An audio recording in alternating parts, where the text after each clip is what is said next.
So let's bring in Manzoor Shuman. He's a Palestinian journalist and humanitarian who witnessed the war in Rafah and Khan Yunis. Good to have you back on the programme again. I mean, these talks have been continuing now for the past few days in Qatar. Negotiators have gone. Technical teams are still here, apparently, from Israel, discussing whatever they are discussing behind closed doors. Where do you see those talks at the moment from your perspective? I think the Palestinians are looking at it cautiously optimistic at this point. I think there's been a big amount of leniency from the Palestinian side moving forward. I think some demands have been postponed until the second or the third phase in order to achieve a permanent ceasefire. And I think there's a sense that the Palestinians on the ground in Gaza, after over 9 months, are suffering a lot when it comes to the humanitarian point of view. However, there's also a sense of we're not going anywhere, especially in the north. There's a lot of force being put on the Palestinians there to be pushed to the south. And the messages that I'm getting is that we've been here for over 9 months and we're not leaving our homes. We often hear from politicians, as we have been hearing from both sides, about their red lines, whether it's the Israelis, Palestinian officials or the Americans. You're speaking to people on the ground in Gaza. What are their red lines? They're, like I said, they're not leaving their homes. They do not want to leave their homes, not only because there's no place to go, but for them, it's now part of their creed, part of their daily narrative and part of their belief. They do not want a repeat of 1948 and 1967. They believe that they are the ones who own the land historically, and they are on the right side of this genocide. And they believe that at the end, they will be victorious. One of the red lines is definitely that Gaza will remain united. Gaza will not be divided into north and south.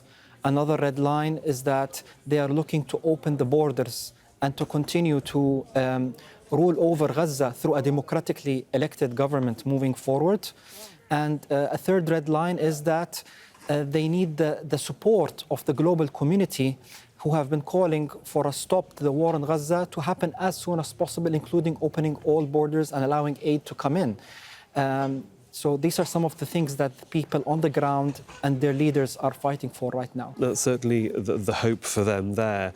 The reality, though, on a day-to-day basis is that we continue to hear about these evacuation orders. Now, you can only evacuate if you've got somewhere safe to go to, and there is nowhere safe in Gaza right now, because as we've heard certainly from Shujaiya, that as soon as people are given an evacuation order and they're told to move, snipers are around various locations. So it's a do-or-die situation.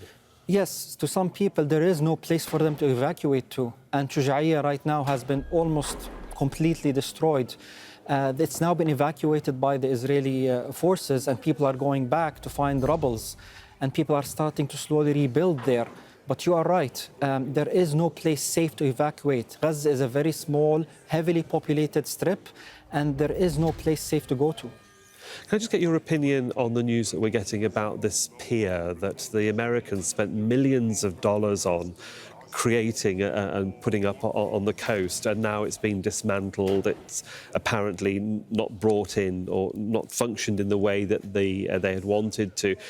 What's your general opinion? Was it of any use at all? Because even the American spokespersons in Washington have said they're not sure whether the aid that was delivered actually got to the people that it was supposed to get to. Yeah, well, I think it was a waste of the US taxpayer money, and I think it had other goals rather than humanitarian.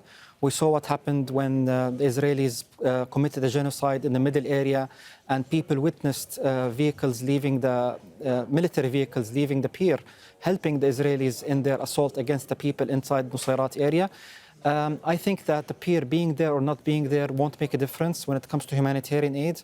For humanitarian aid to come in, we need the borders to be open as soon as possible to allow the thousands of trucks to come in filled with aid for the Palestinian people, donated by free people from around the world.